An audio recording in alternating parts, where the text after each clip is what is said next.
Did you see that shit? MMA podcast. Hosted by mixed martial arts journalist Mike Strauss, aka Strauss.21, and Chicago's number one underground comedian, Apollo Taj Mahal.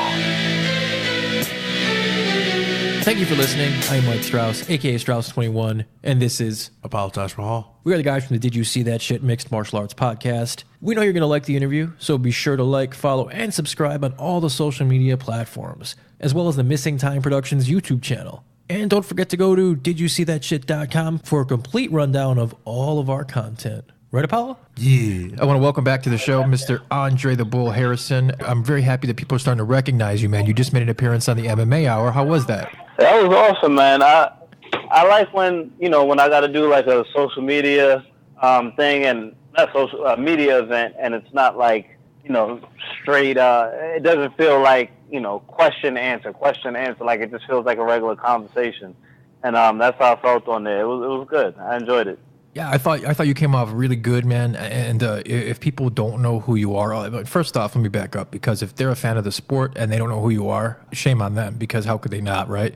I've long said that I believe you are one of the very best featherweights in the world, 17-0, and it really feels like the PFL is pushing you now, as you mentioned on the show.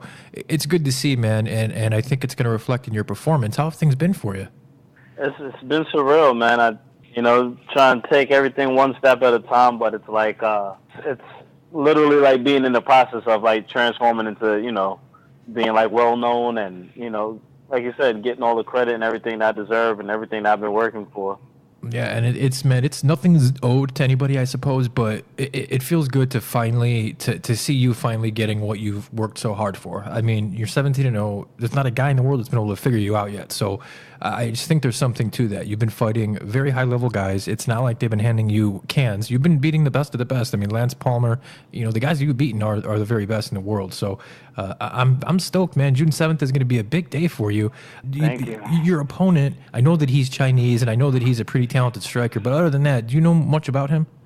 No. I know just as much as you do. I know he's a tough guy. I mean, anybody that gets in there and gets 20 wins is somebody to be respected in the sport, and he's fought on the highest level of, in mixed martial arts. So definitely a tough dude. I think he's pretty well-rounded. He'll strike, he'll wrestle if need be, good on the ground. A good dude, man. I just think, I'm different right now. I think I'm on a different level. Yeah, I would say too. So it's been a while since the last time we got to see you in competition. What are some of the new wrinkles that you've been working on? Everything. I work on every part of the game, man. I've been, working my striking, 6 days out the week with Keith Trimble, working my grappling with Joe Scarola. I even put in extra sessions with, Matt Cully and me and Randy Brown. We grapple a lot.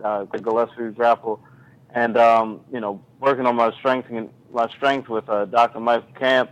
I'm even working on my wrestling, man. I got Jamel Hudson. He just won a national tournament a couple weekends back in North Carolina.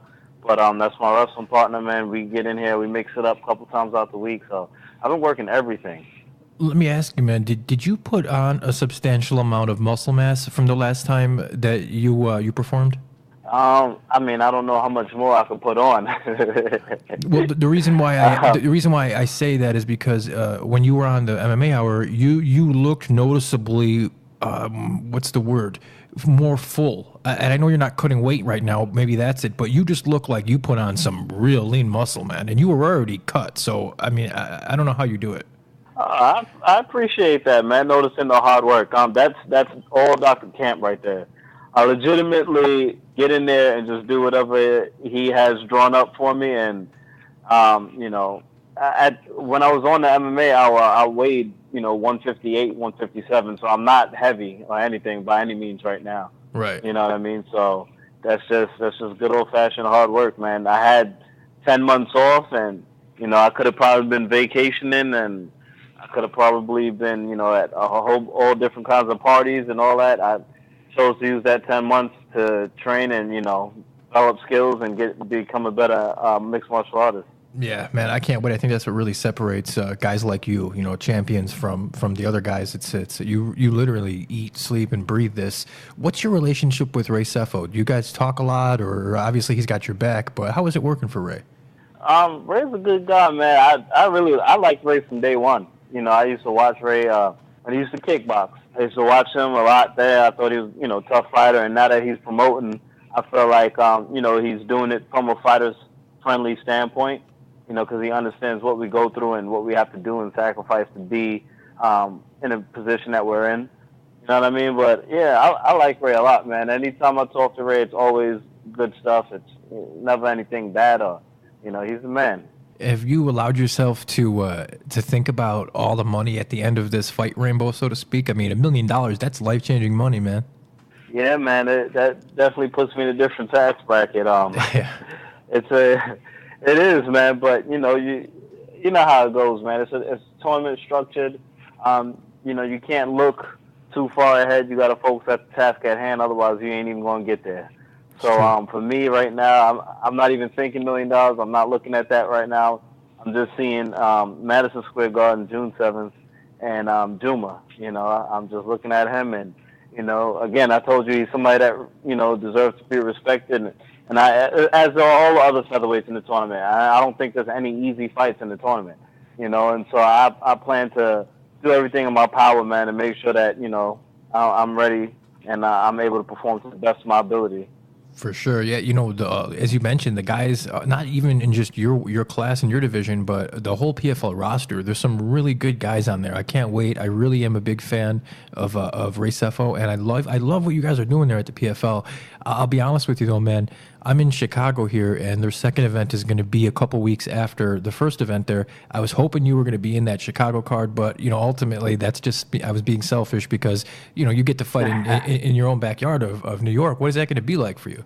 It's going to be nuts. I fought in New York before, but it was kind of last minute, number one, and number two, it wasn't like I wasn't as what's the word I'm looking for? I wasn't as advertised like I am now. Right now, I'm advertised like everywhere on everything. Like there's not a time where I can open up any platform of social media and not see myself.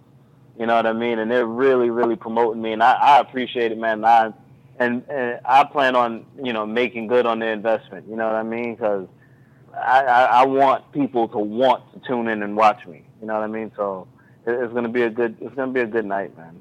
Yeah, I can't wait, man. That's June 7th at the Madison Square Garden Hulu Theater. I know I can't wait, man. Unfortunately, I won't be there in person, but I'll be watching it on TV for sure. All the fights, man, as you mentioned, it's going to be a very good evening. And, of course, it's headlined by your fight against Juma. I truly believe that you are one of the very 2 or 3 best featherweights in the world, Andre, and I wish you the best of luck, sir. On social media, you can be followed on Twitter and Instagram at Dre the Bull. The floor is yours if you'd like to shout out to your sponsors, anything you'd like, man. Yeah, man.